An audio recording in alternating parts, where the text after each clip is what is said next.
আইসিটির ইনিংসটাকে কিভাবে দেখছেন? একটা ছোট ক্যাম্পে সুযোগও আসে না, কিন্তু আজ যখন সুযোগটা পেলেন ম্যাচটাকে যেরকম একটা দারুণ ছক্কা, ওই সময় একটা বাউন্ডারি প্রয়োজন ছিল, একটা দারুণ সাইফুদ্দিনকে ওভাবে কেমন দেখছেন?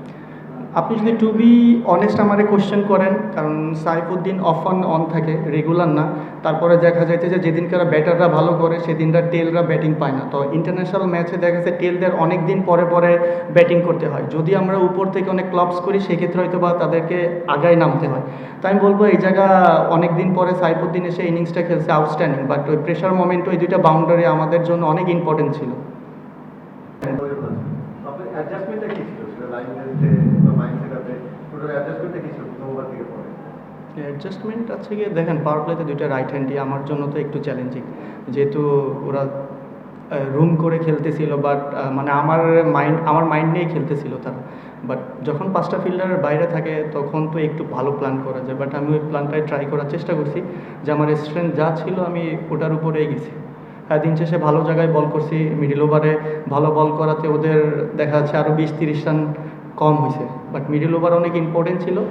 বেসিক্যালি যদি আপনি বলেন যে পাওয়ার প্লে ওরা যেভাবে ইউজ করছে, আসলে যে কোনো টিমের জন্য এটা মানে শুধু মানে ভালো স্টার্ট বলবো না, অসাম বলা যায় ক্ষেত্রে, কারণ 6 ওভারে অলমোস্ট 80 রান বা সামথিং। তো ওইখান থেকে ব্যাক করা হয়েছে এবং all credit goes to not only me, বলার সবাই ভালো বল করছে।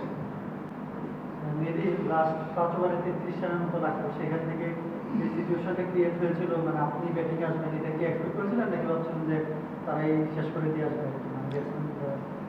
এটা এক্সপেক্টিংয়ের বিষয় না। দেখেন টি-20 খেলা যে কোনো সময় মোমেন্টাম চেঞ্জ হইতে পারে। ওরা যেমন 6 ওভারে 80 রান করে 1 উইকেট ছিল, পরে ওরা অত রান করতে পারে নাই, বাট ক্রিকেট এমন এনিথিং ক্যান। তো সবাই প্রিপেয়ার্ড থাকাটা খুব ইম্পর্টেন্ট আমার কাছে মনে হয়। এই ওদের যে রুম করে খেলা, আমরা ফার্স্ট ম্যাচও দেখছি। আজকে আর কি আপনাদের বোলিং প্ল্যানটা কি ছিল তাদের এগেইনস্টে? প্রথম দিনও পাওয়ার প্লেটা খুব ভালো হয়েছিল, আজকে আরও ভালো হয়েছে। তারপরে কীভাবে কামব্যাক করলেন, মানে আপনাদের মানে প্রায়ার টু দ্য ম্যাচ কি প্ল্যান ছিল?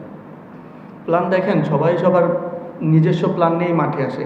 আমার মনে হয় এই জায়গায় ভিডিও অ্যানালিস্ট আছে, প্রত্যেকটা বোলার আছে, সবাই চিন্তা করে। বাট আপনি যদি চিন্তা করেন পাওয়ার প্লে এমন একটা জায়গা, তো জায়গা ভালো বল করা ডিফিকাল্ট এবং এই টাইপ কন্ডিশনে আর কি। তো হ্যাঁ, বলাররা আমি বলবো যে কামব্যাক করছে এটা এক্সেপশনাল, যে আসলে এরকম একটা স্টার্টের পরে বলাররা যাবার কামব্যাক করছে, এটা হ্যান্ড স্টপ টু বলার। যখন উইকেট আসলেন না তখন পরিস্থিতিটা কি ছিল, বা সাইফুদ্দিনের সঙ্গে কি কথা হচ্ছিল যে আমরা চেঞ্জ করার ব্যাপারে? না, এমন কোনো কথা হচ্ছিল না, যেহেতু বল টু বল খেললে আমরা একটা বাউন্ডারি হলেই জিতে যাবো, এমন কোনো কনভারসেশন হয়নি যে ক্রিটিক্যাল। নর্মাল যে একটা বাউন্ডারির খেলা ছিল। সব ধরনের খেলার খবর পেতে সাবস্ক্রাইব করুন। সঙ্গে থাকুন খেলার পাতার।